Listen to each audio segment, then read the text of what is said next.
Today's episode is brought to you by Checkfront, the booking platform trusted by over 5,000 tour and activity operators around the world. You can start your own free 21-day trial over at checkfront.com.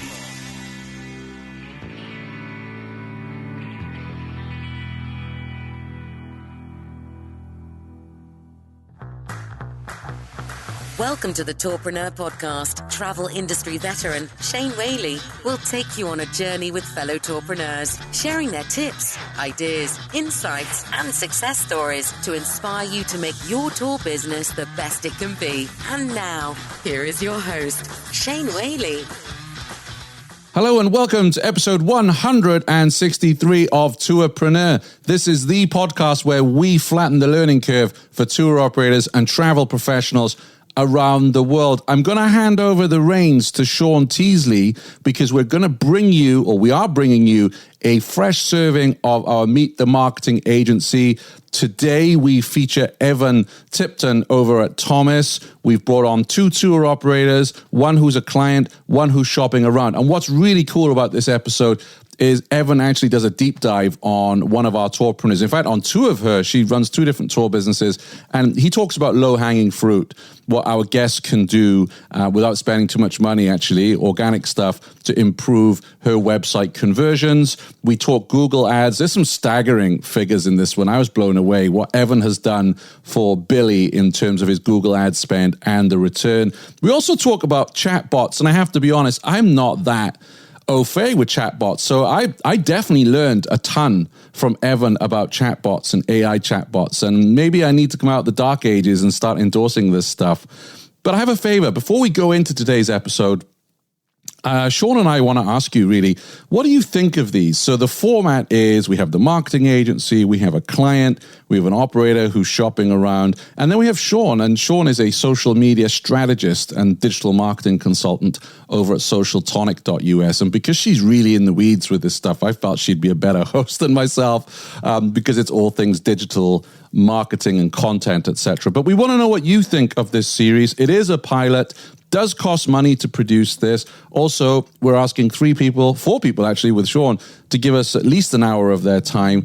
We only want to produce content here that you find valuable and useful. So do drop me an email at shane@tourpreneur.com. Let me know if you enjoy it, or maybe let you know if are there certain questions we're not asking that you wish we were asking the marketing agencies and their clients and the shoppers. We would love to hear from you because Tourpreneur is your show. Sean and I are very privileged to host the show and have these conversations, but this really is your podcast. So please do drop me a line at shane@tourpreneur.com or comment on our Facebook group or wherever you may see us sharing this on social. And if I could ask you, if you did enjoy today's show, please do share it with other tour operators around the world. That's how we can keep the train on the tracks, as it were. The more downloads we get, the more operators we can help. So without further ado, let's cross over to Sean Teasley. To give you a rundown on who's on the show today, let me first introduce you to Amada Anderson, founder and guide of the New York Broadway Tours and Winter Haven Food Tours in Florida. Amada is like many tourpreneurs. She wears all the hats and runs both locations. Welcome, Amada. Thank you. I'm very, very happy to be here. Excellent. So to give us a quick intro, what else should tourpreneurs know about your business? I have two different businesses, as you mentioned. One is food tours that are just in downtown Winter Haven, Florida. So Winter Haven is in Central Florida, about 45 minutes from Orlando. And then my tour company in New York is a musical theater lover's dream. It's an interactive musical theater, Broadway history with themed tours like Glee and Rent and In the Heights. So it's completely two different types of tour experiences. Awesome. You are multi-talented. Excellent. All right. Next, we have Evan Tipton, founder and CEO of TOMIS, which is short for Tour Operator Marketing Intelligence Software, an agency based in the U.S. TOMIS is your digital marketing assistant, and their team specifically works with tourpreneurs. Welcome, Evan. Thank you for having me. Happy to be here. Excellent. So tell us, when tourpreneurs come to TOMIS, what are they usually coming for your expertise? In simplest form, we increase direct bookings for tour operators. Why more specifically? We're a one-stop shop. So, we kind of say there's not a digital scenario that we can run up against where we don't have an arrow in our quiver that we can deploy. In addition to kind of full service digital marketing agency services, we also have proprietary software that we are able to offer to our clients. It actually integrates with Peak, so we'll probably talk about that today. And the software, it's meant to complement the res system. It's more of like a growth platform. So automates online review generation.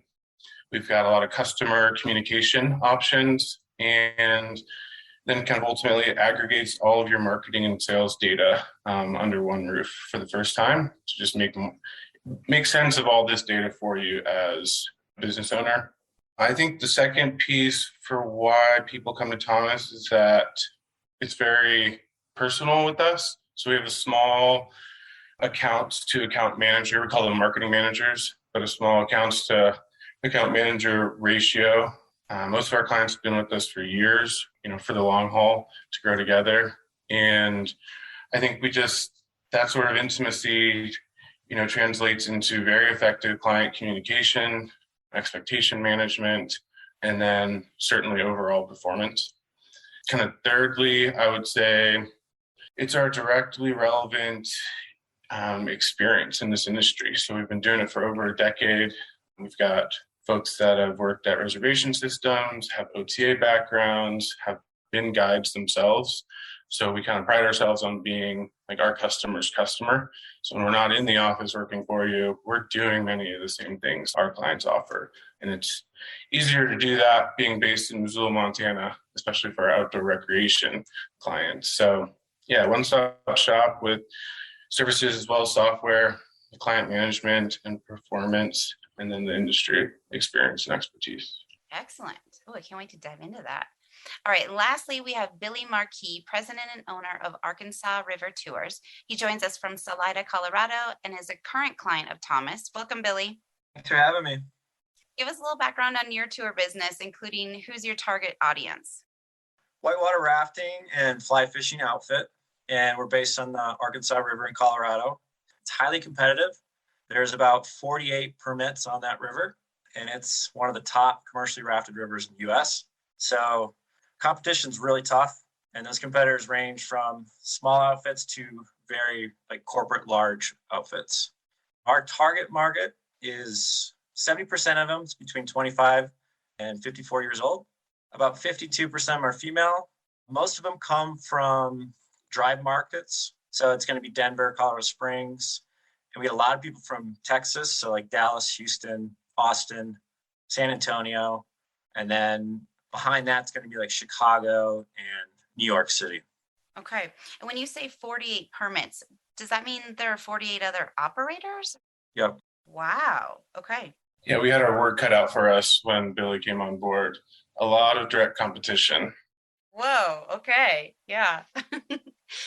In this conversation, we'll be covering SEO best practices, incorporating Google Ads, and learning a few advantages of different forms of chat communications.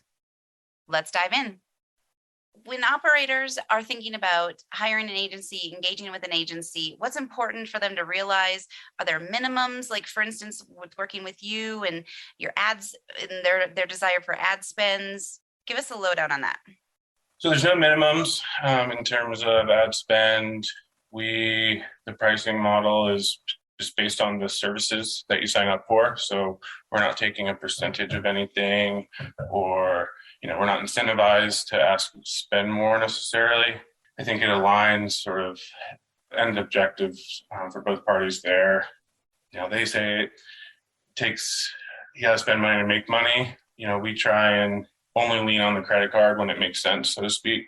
And there's a lot of ways to drive website traffic, direct bookings where you don't have to spend.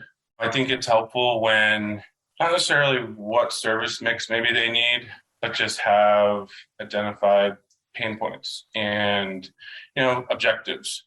A lot of the times the pain points that operators have, maybe it's revenue related. I just want more bookings, but maybe it's operational in nature.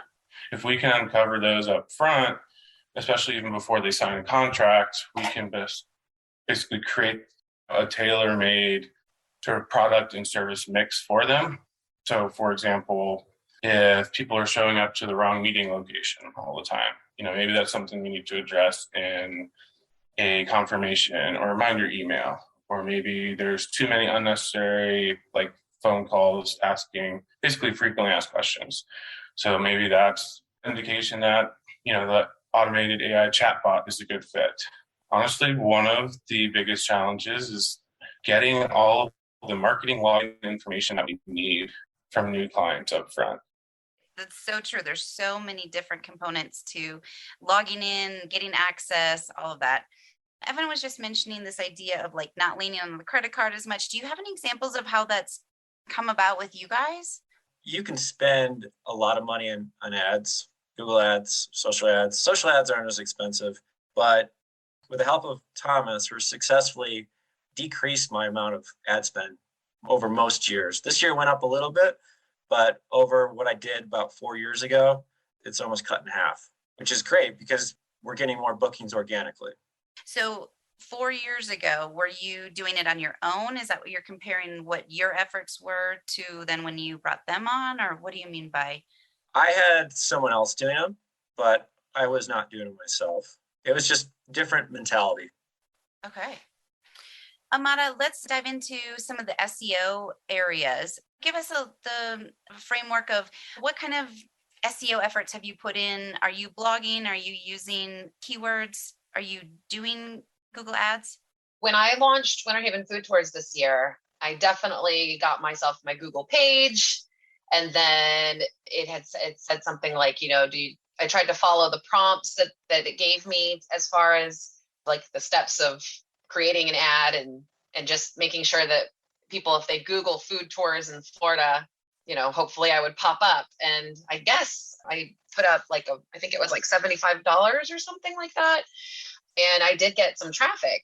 Again, though, I'm not sure if some of my traffic was coming from TripAdvisor as well, but I know that I'm not really sure if I was doing it correctly, but I tried to follow the prompts, so as somebody who is very new to that. And then as far as trying to get more business organically, I do have a blog and I do have YouTube. And what I've tried to do with Winter Haven Food Tour since I'm here, I've been trying to be the tour guide that is places to eat, things to do. And what I've noticed is I've definitely gotten over 25 subscribers already on YouTube from the 4 videos that I've posted, which I think is kind of good. And then I've noticed that when I post a video on Facebook, obviously I'm getting I had a little short video that was 3 minutes for a local barbecue place. And I've already gotten 1.75 thousand views. And I was like, wow, I guess this place has been around in business for a long time and people know it. But, my goal is trying to get people to come to my website, book a tour. And so for that, I'm trying to do more video. And then as far as on the New York Broadway tour side, we have been blogging the latest updates of Broadway news. And I do get almost 200 visits a day on the blogs. So there's more written blog information on that tour company, but the other one is more video. So I'm trying to keep it balanced. But I do have somebody that I hire who is one of my tour guides, and he creates all that content for me. So he's fantastic at it. The written content for New York? Yes. Okay. Evan, do you want to take it from here and kind of talk about things that you have seen from looking at her website and other recommendations to just increase the ranking and visibility for her? Absolutely. I think it's important to understand, I guess, one, where are your customers coming from? Is it mostly in destination, tourists versus locals? What does that look like in Florida as well as up in New York? Yeah, in Florida, actually, it's been more people visiting. So people who are coming to Orlando or Tampa, I'm thinking they found me on TripAdvisor. They just were looking for food tours and they found me and they were like, oh, she's open for business. So that's where I've been getting a lot of people. And then as far as the locals, just recently been in a popular magazine that was over here. The Chamber podcast hosted me. And then there was a local store that does she has her own followings. So I've just started getting more press for the locals to know who I am, because they were all like, there's a food tour? We didn't even know there was a food tour. Well, because I'm a new company, so it was exciting. But I definitely want to make sure that, I guess I want like both for here in this, in Central Florida. And then in New York, it was always new travelers. New Yorkers hardly ever go on a tour. So Sure. That makes sense. The food tour location in Winter Haven is less than a year old? Gotcha. And then how about for Broadway? Broadway, we've been since 2012. So it's, like 9 years. Yeah. And how long have you, one, I should say, or I should ask, do you feel like you've got all of your tracking in place? Peak, Google Analytics, Facebook Pixel? I'm not sure. I'm actually 100% honest. I'm not sure. You are not alone there, let me tell you. In terms of, I guess, trying to stick directly to SEO, we had one of our data scientists was running an analysis and came knocking on my door at my office and barged right in, actually. But he was laughing because he finished this correlation analysis between organic traffic and your revenue. So it is laughable just how highly correlated your organic traffic is with your revenue, online as well as total revenue. We've basically been able to boil it down that each additional organic website visitor can be worth to almost $12.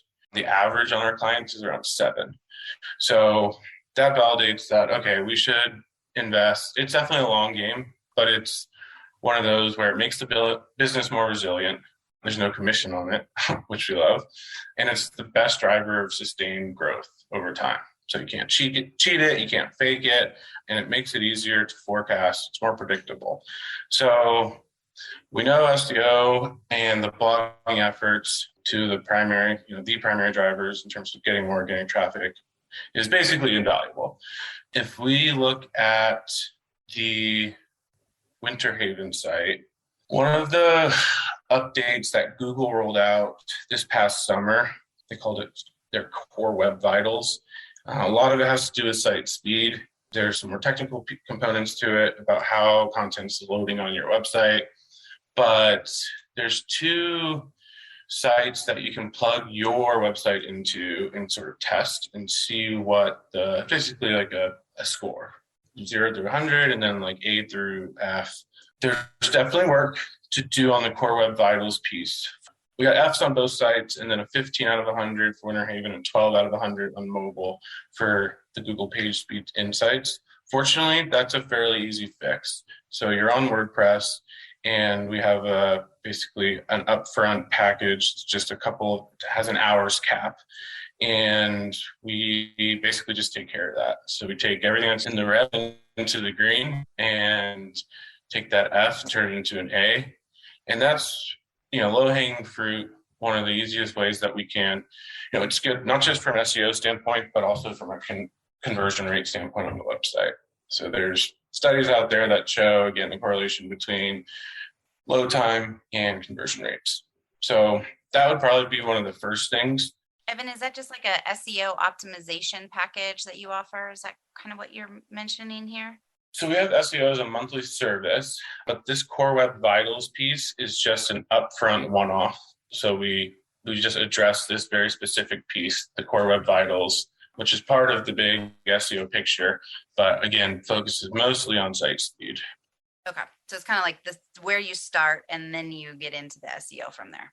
Another piece that might be related to some of this, and you never really know until you get into the back end of your website and lift the hood, but it looks like, and I may be mistaken, but it looks like both sites are hosted on GoDaddy. Does that sound right? Yeah. Yep. So we always encourage our clients to basically never kind of shortchange themselves on website hosting. It's the engine that is powering your most important business asset, which is, I mean, your tour, don't get me wrong, but from a digital standpoint, your website. So GoDaddy is like the Walmart of servers. Unless you purchased a dedicated private hosting environment on GoDaddy, you're basically in a bowl. You're a marble in a bowl with hundreds or thousands, it just depends, of other websites that you have no idea who they are. And they could be malicious. Basically, there's better hosting options out there that won't break the bank, but would help with sort of technical performance of the website, especially as it relates to site speed and security.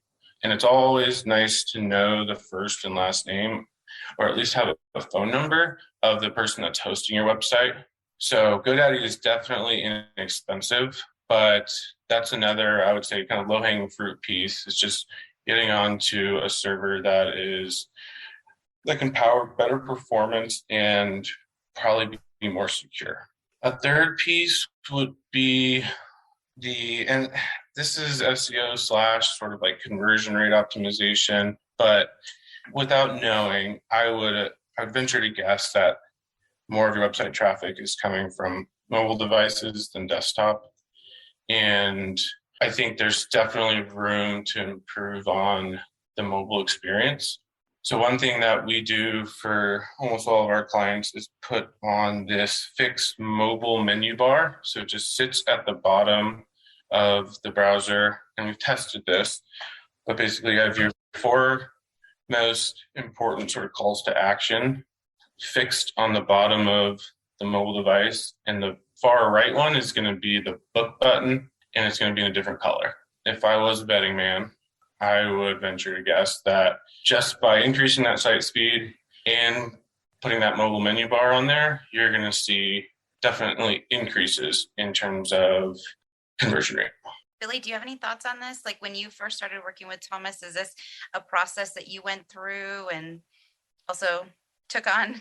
Yeah, I mean, we definitely kind of got into the weeds on a lot of these pieces. And for me, like, I know I don't have that expertise. That's why I hired them. I think the biggest thing is just to be open and try new things, because I wasn't afraid if it didn't work, but I'm always like curious, maybe there's this new trick, there's this new thing, and trying it. And with some of these tools, like it's called Google Optimized, you can track 2 different scenarios. Like you make this tweak on your website, like put that bar at the bottom of mobile, 50% of the people can see it, and then 50% see the old one. And then you see like what conversion rates change, what does different. And it's a super helpful tool. So like my advice is just be open and try stuff, honestly. Yeah, we've really appreciated Billy's openness to, basically experiment. And it's sort of like the Maslow's hierarchy. I mean, we weren't running Google Optimized like A/B or multivariate tests in the first year or 2. You know, we worked our way up to that point. But there's always low-hanging fruit for new clients that come in. And one of the challenges of being an agency in this industry is that you got to do a lot with a little. I mean, there's very few people that come in with a budget that we couldn't spend that much if we tried. That's never the case, right? So usually we have to create our own budget. It's a delicate dance or fine line between leading with revenue, things like Google ads or Facebook ads, but also wanting to make sure that we're set up for the long game with this SEO foundation. And that being said, the first thing that we do for every single new client is go through a process, what we call our digital foundation. So it's up to 10 hours. We only charge upon completion based on how many hours it took, but we set up it's like digital plumbing. So Google Analytics, making sure everything's tracking cleanly and accurately, customize your Facebook pixel, make sure it's all talking to your reservation system. So Peak in this instance, we put some other third-party kind of plugins or applications on the site, such as like Hotjar, to make sure that we can monitor how people are interacting and engaging with the site. It's a one-off, again, upfront item that even if we didn't do anything else together, you know that you can trust the data that is being tracked and make, informed decisions off of it from it going forward. I've got a slew. What's that? Sorry. Oh, I just wasn't sure how how much detail you need me to go into on the SEO front. I've got 2 pages of bullet points. So okay. We have like the baseline of what Evan was saying, that there are these core vitals that they can go into, and then the foundation. But then from more on the SEO perspective, is there anything else that you want to kind of dive into specifically? From what I understand of SEO, I mean, I know that, you need the keywords on each page. And I did have, for all of my tours at one point, I probably still have these pages up. Each specific tour, like on my Winter Haven food tours, I have the dessert tour, and it's got its own page. And so I know that page itself, needs to have its own SEO keywords, right? Amada, from what you're hearing Evan describe, what other things in the SEO perspective, specifically like maybe around different pages and things that you want to help equip your website with? What other questions do you have for Evan? As far as like the site speed and everything, I'm just wondering, like, how much is having too much on your website in each page? Is it better to have less, or is it better to have more, I guess? yeah, no, it's a good question. I think it depends on what that content is and the way it's structured. So one of the things that we definitely found on both sides is there's room to improve the structure. So just like humans read left to right, top to bottom, does the basically Google bot. And the easier, think of it as like a spider, the easier it can go and crawl through every nook and cranny of your website, the better the Google search algorithm basically will understand this is who they are, this is where they are, this is their hours of operations, this is what they do. And I think there's room to just clean up basically the organization and the structure, because you actually have, and I haven't even seen some of this before. I love the potential behind all of this place-based or like local activity guide directory content that you have. But there are little things such like, before we go to the dessert tour that we were talking about, on the homepage for Winter Haven, our tours, that's an H2. So like a H2, like a heading tag. We kind of want to work our way down the page. Like that should probably be an H1. And then on top of that, instead of H2, it's an H1. We also might want to say our Winter Haven food tours. Or if you wanted to go after Florida, we could say there's definitely room to optimize. We don't want to stuff keywords. We want it to read very kind of organically, but definitely room to weave some additional keywords in there. And then once we get to, say, the dessert tour page, I mean, all the information that one needs is on here. So this is one of my favorite, this tour specific page, I would say out of the 2 sites, this one is my favorite. And even just, aesthetically, the use of the icons, we like structured lists, easier for the human eye to digest. But there's a lot of different formatting across the site, but even on this page. So font colors, font sizes, some are lists, some are paragraph text, some are lists that are inside boxes, some are in accordions that can break out, like expand or collapse.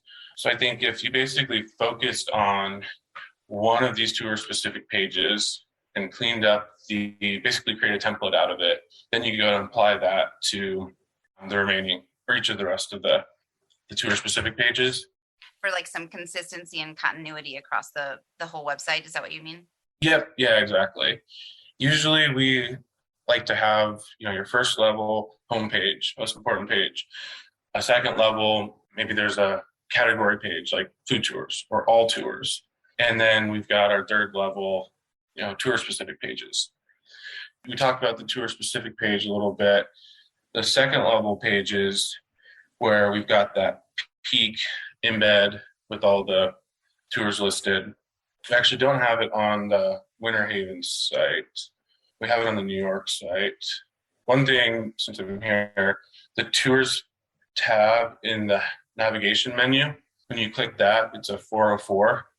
So it's a broken link, basically. So it's /all-tours. So if the spider, Google spider that we keep referencing goes there, it basically is running into a wall. now has to turn around and figure out where I need to go back to. But the Our Tours page is linked to /Broadway-tours.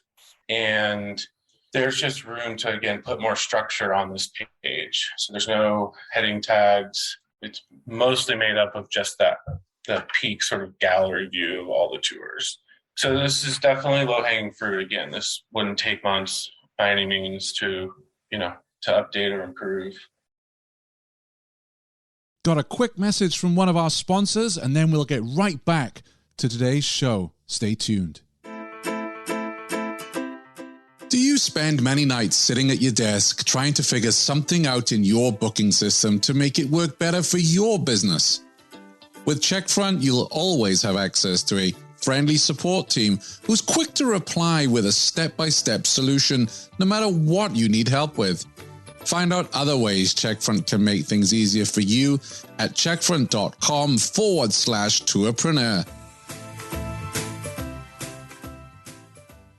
Billy, I can tell that you're looking at the website as well. What other tips do you have, as somebody that has cleaned up their website and gone through this process?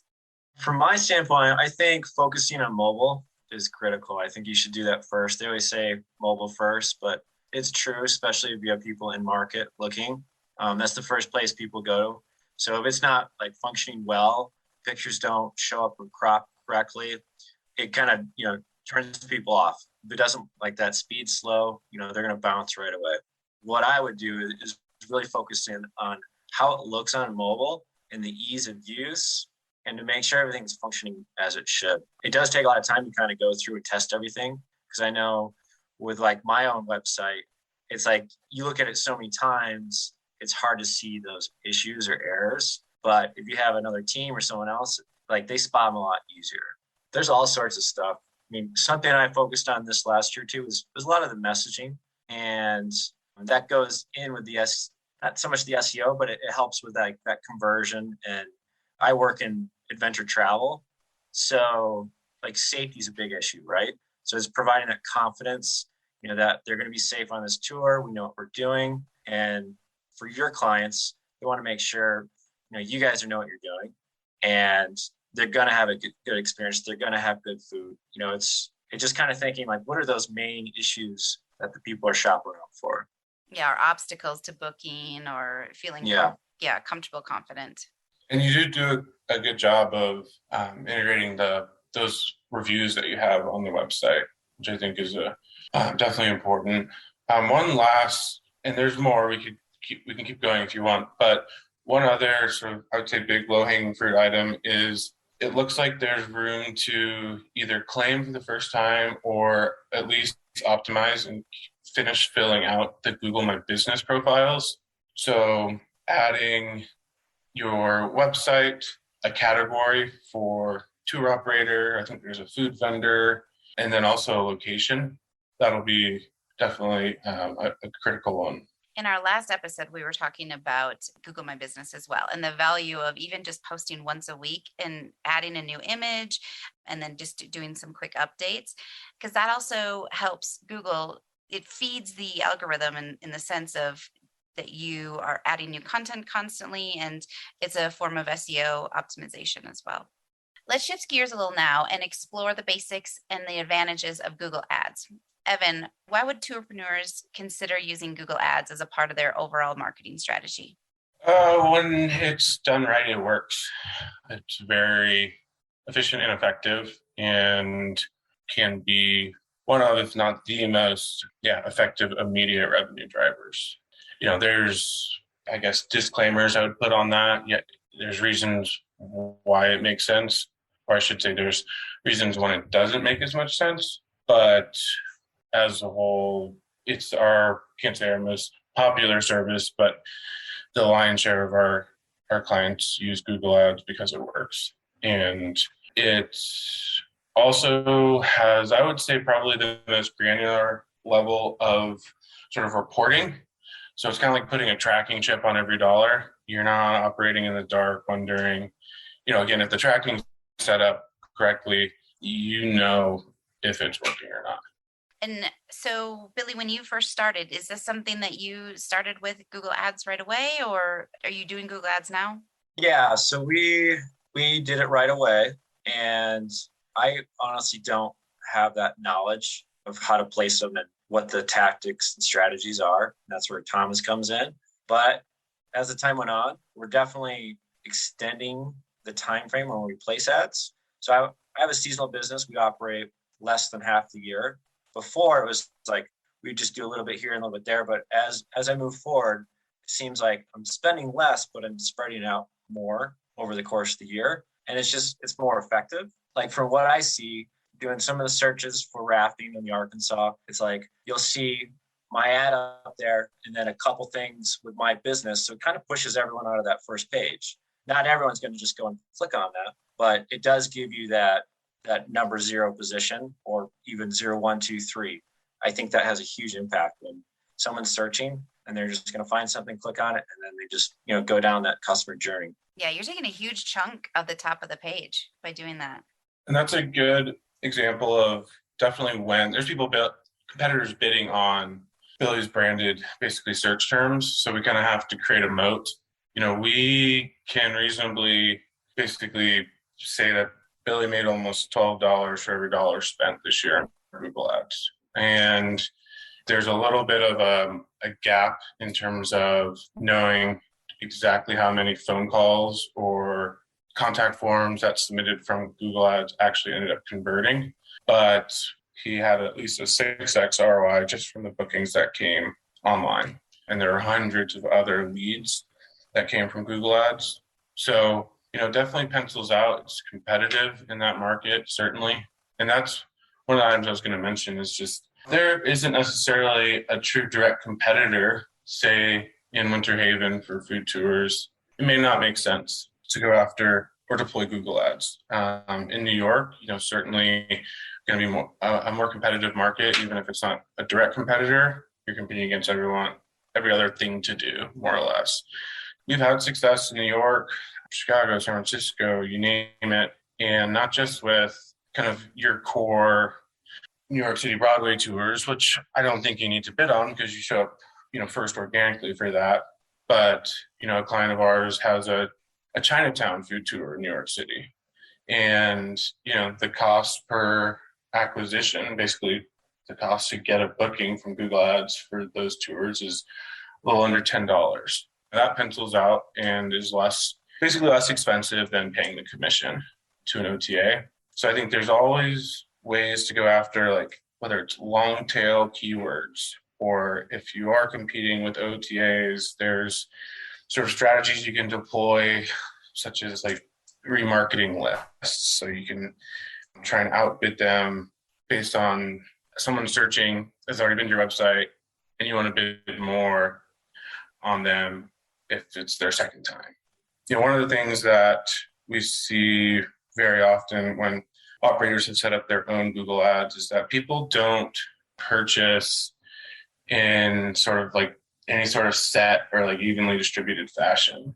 You're targeting your bids, they must like adjust and account for the fact that people are buying at different times of the day, different days of the week. There's different demographics, there's different devices, and certainly different locations. So if you turn ads on without having bid adjustments in place or like a custom ad schedule, you probably don't want to spend money at 3 a.m.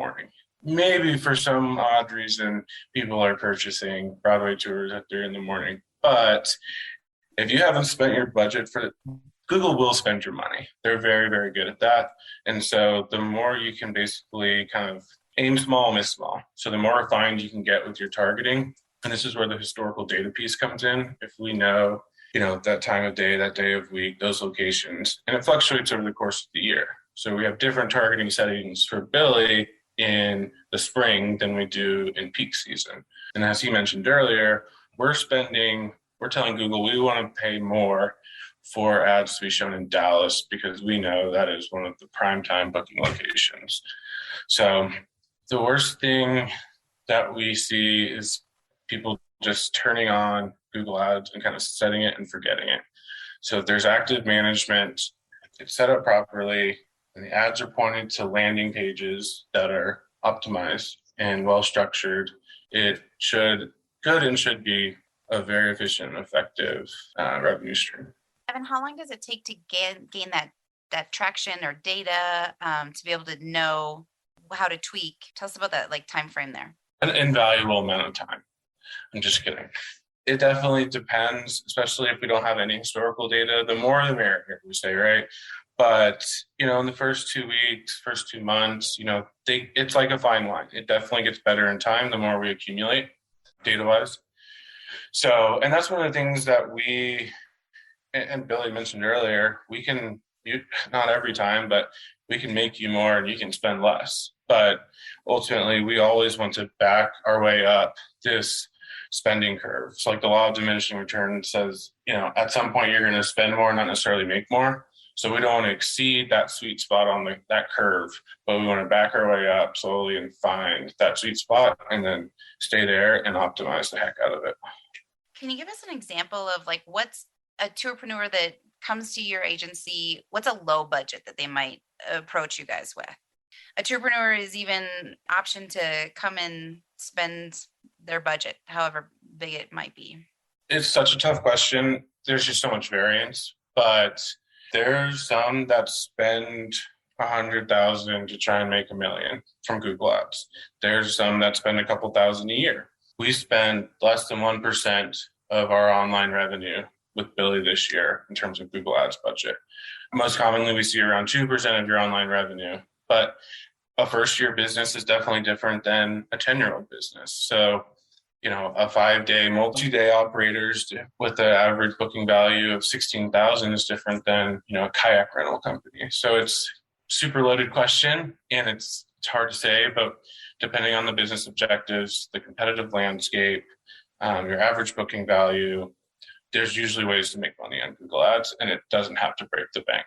So budget is usually not the barrier to entry. And Billy, I have a question for you. Which month do you guys start your operations? We start operating in April, and it's pretty quiet that time. We only do fishing tours for the most part. And then May is when it kicks off. And I would say our business doesn't really pick up until after Memorial weekend. And then the trend climbs and climbs, and usually around July 4th or mid-July is the peak season. And we'll hover around that for a while, and then it starts to dip, and then August 15th, school's back in session, and then it gets quiet, and then we have one last hurrah for Labor Day weekend. And that's it for the most part. And so prior to April, when are you starting those ads? We started dabbling a little bit around the holidays to do gift card sales. So we did some spend in December last year, and then it kind of ramps up. But we'll start in January, and it kind of builds as we go. Awesome. Amada, do you do the same around the holidays, or is that a strategy you want to employ? Since COVID, haven't completely everything just being down for so long. And now it's oh, that's right. Gift certificates. We can sell those. So I was I got to write that down because I would have forgot. But yes, I try to push the gift cards around the holidays. Excellent. Good thing this podcast is coming up before Christmas to remind all of our tourpreneurs. Well, and again, there, a good example of an area where you don't necessarily have to pay to promote those gift cards with Google Ads would be an email marketing campaign, or I've got clients that send out postcards. You could do some on Google My Business too. You could post it there. Oh, like a DL. Yeah. Yeah, but in Billy's case, or Amada, you can do an email campaign to all of your past guests and remarket them in a sense. Absolutely.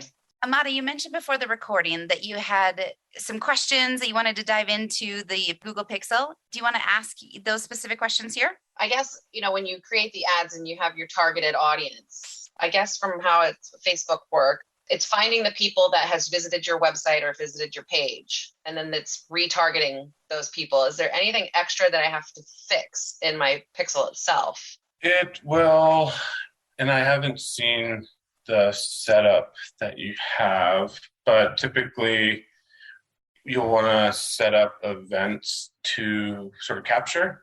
So a page view, a big one would be initiate checkout. So they started to check out, but they didn't finish. obviously purchases.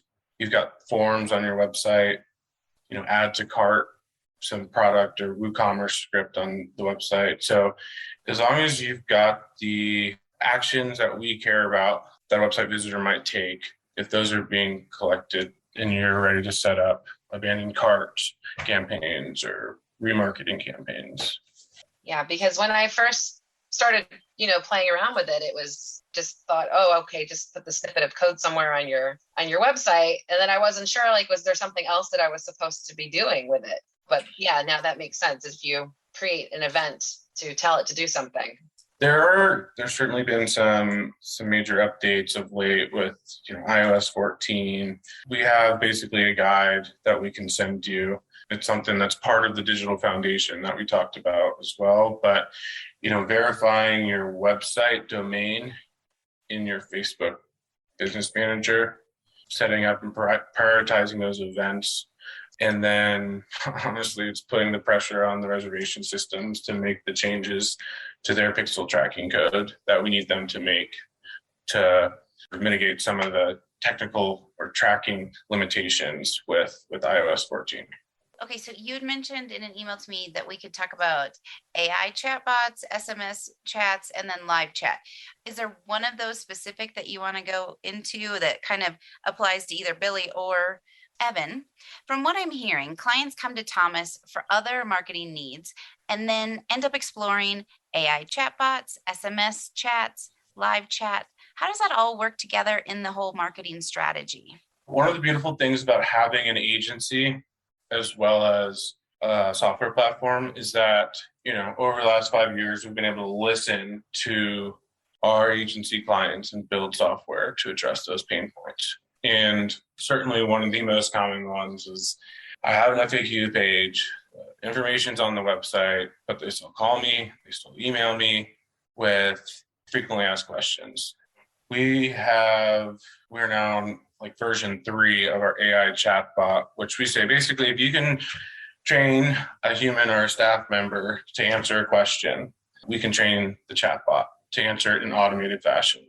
Now, it doesn't necessarily, it wouldn't be the best option to handle, a big corporate or private custom tour, but what it would allow is basically that person to get to maybe a contact form or a click to call or click to email button that much faster.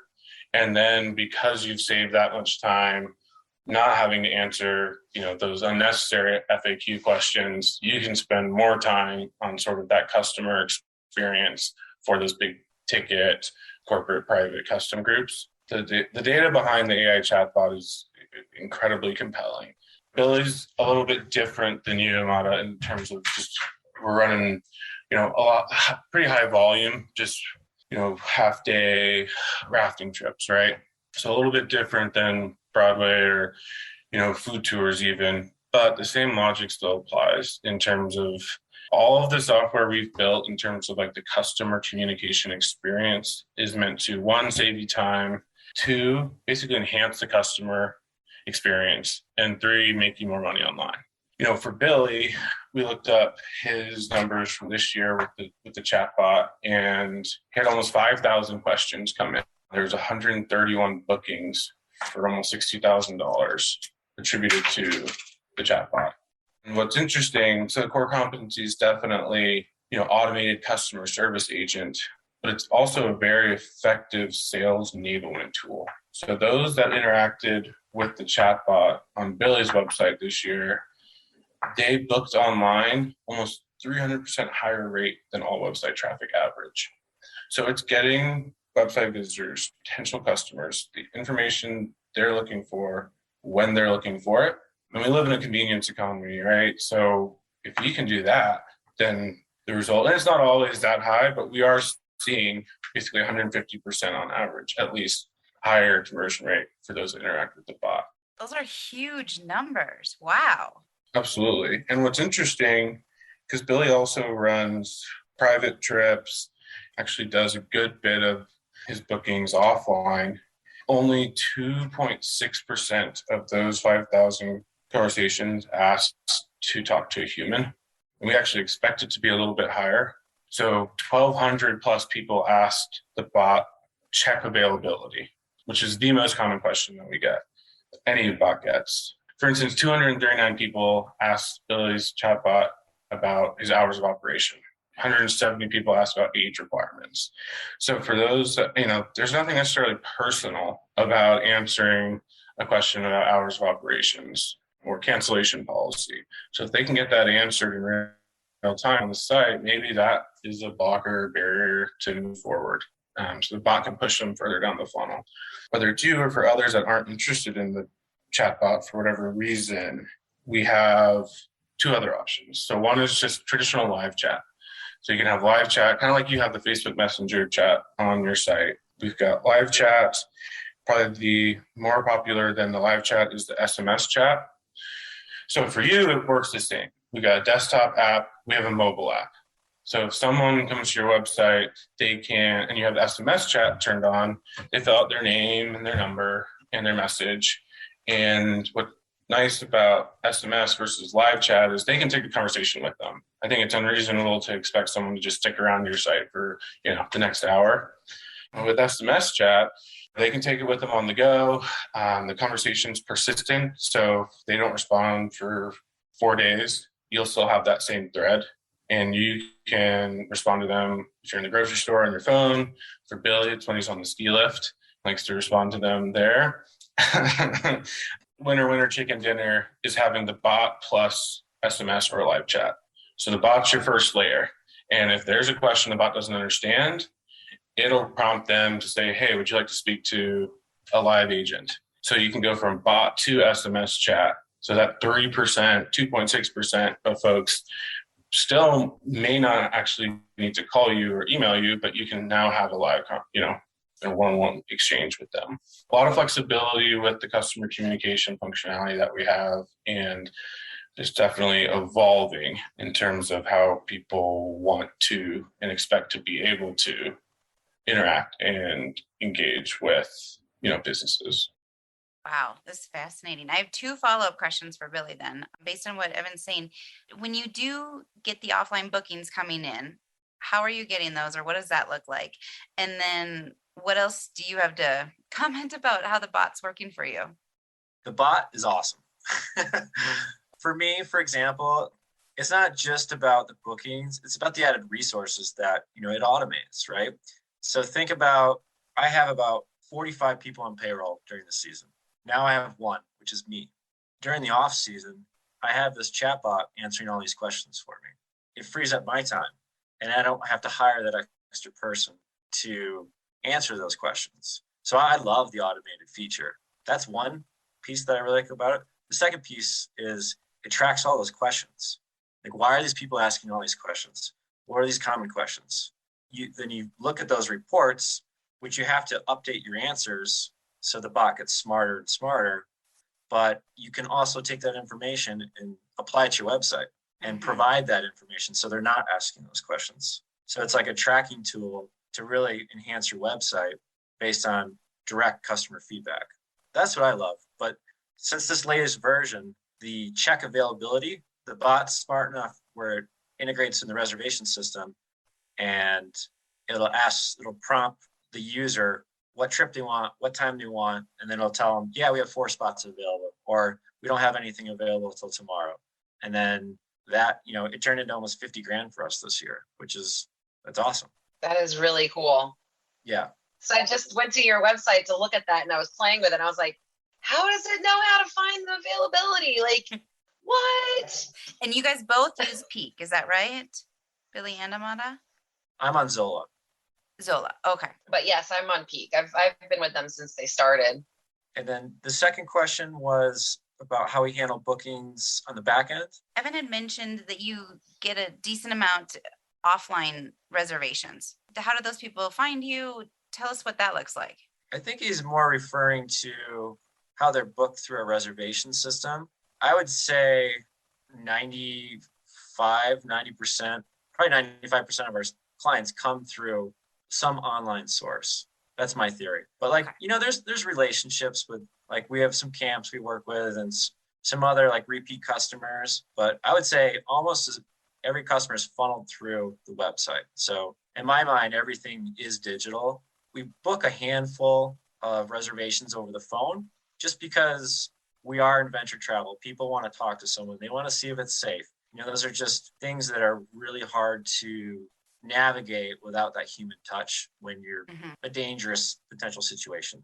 And one thing, a lot of that would make sense here. We've done this for Billy over the years, is going after, like I saw how active you are with Chambers of Commerce, CVB, basically local sort of community, tourism, promotional entities. I mean, getting backlinks from those sources are great, but I would say, I don't know if I'd call it a game changer, but we reached out to a lodge or resort that was in one of Billy's key target markets and got a backlink, but also helped, create a relationship that Billy then went and handled, kind of fostered, created, and now fostering in person on the ground. But I got to believe, being 45 minutes from Orlando, there's probably some referral partnership potential that is still to be explored. Yeah, actually, there's a new place called Cabana Resort, and it's a beautiful place to bring your kids, and they do like the mobile trailer park type of thing, but it's like a theme park basically. And they're opening a Margaritaville over here. And I ran into the woman who in charge of marketing, and she's like, I wanted to talk to you. And I was like, that's so fantastic, because I wanted to talk to you guys. I know everything takes like time, Yeah, it's just a matter of getting checks in those boxes and putting those boxes in priority order. But yeah, it's a lot, which is why we have a company, because it's one thing running incredible, tours or providing memorable experiences. It's another to try and be a professional digital marketer on top of that. Billy, was there a learning curve to starting to work with TOMIS? Is there other tips that when you starting to work with an agency in general, or specifically Evan's team, that you can share with other tourpreneurs? There's definitely a learning curve. My advice is to not think that you know everything. I know there's people out there that believe that they know what's best and what's right. Trying new things, I think, is very important. Working with an agency, you're typically working with like a marketing manager. That relationship is critical to be able to work well together. You're paying a good amount of money for the service, right? The amount of work you put in and can commit to it is you're going to see a much better return on the back end, because you can't just hand it over and not do anything. There's a lot of pieces in this monthly or quarterly strategies that fall on my plate. You got to be committed. If you're going to make that investment, make sure it's worthwhile. Having those subject matter expert in each of these areas, like Google Ads, SEO, it's like content creation, like all this stuff really makes it impactful and helps grow your business. It's being open, trying things, and putting in the effort. And I think that's really important for anyone that's looking for an agency. We more often than not have folks that have come from a previous agency and they've just been burned. I think it is really important to ask questions about what is it like? Okay, great. You know how to do Google Ads and Facebook ads really well. What is it like working with an agency? What's that experience like? What can I expect? I think those are really important questions to ask if you're looking to potentially work with an agency.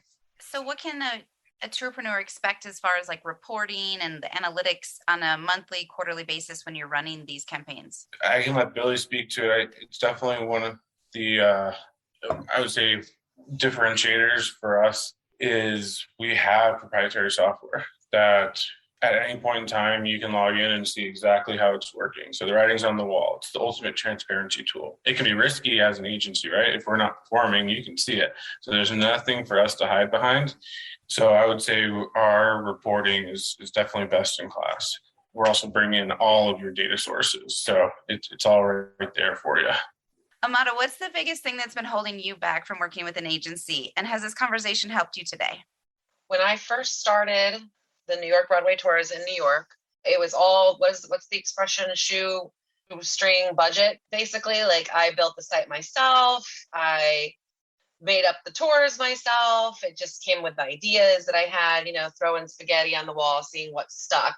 I got very fortunate to be able to hire a new guide my tour guide, Mike Haber, who's fantastic, who's also a working actor, and be able to give him more tours. That right there, being able to hire a new guide with the shoestring budget was fantastic. But basically, I didn't think I had the money. I honestly did not think, I could afford to even use a credit card to get somebody to help me with like an agency type of situation. And now, as I've gotten older, and like Billy said, don't stay headstrong and think you can figure it out, know it all. Like you should, it's an investment that you need to make.